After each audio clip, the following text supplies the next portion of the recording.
এটা কথা কওঁ, জীৱনত কিছুমান মানুহক আমি প্ৰেম বুলি ভুল কৰোঁ।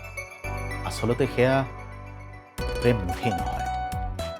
কাৰণ কিয় জানে, তেওঁলোকৰ লগত কথা পাতিবলৈ কোনো অভিনয় নালাগে। তেওঁলোকৰ সন্মুখত নিজকে প্ৰমাণ কৰাৰো প্ৰয়োজন নাথাকে। আৰু তুমি দুখত থাকিলে তেওঁলোকে সমাধান নিদিব পাৰে, দিব নোৱাৰিব পাৰে, কিন্তু তোমাৰ কাষত তেওঁলোক বহি থাকে। আৰু সেই সময়তেই তুমি বুজি উঠা, প্ৰেম মানেই কাৰোবাক নিজৰ কৰি লোৱাৰ নাম নহয়। আচলতে কেতিয়াবা কাৰোবাৰ উপস্থিতিয়ে আটাইতকৈ ডাঙৰ ভালপোৱা হৈ পৰে।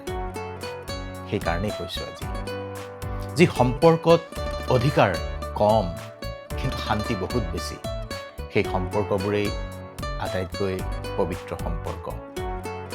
যদি অনুভৱ হৈছে কথাখিনি, তোমাৰ জীৱনত তেনে মানুহ আছে নেকি? নামটো নিলিখিলেও হ'ব, মাত্ৰ লাভ ৰিয়েক্ট এটা দি থৈ যোৱা। ফ'ল' কৰা নাই যদি ফ'ল' কৰা। ভালে থাকা।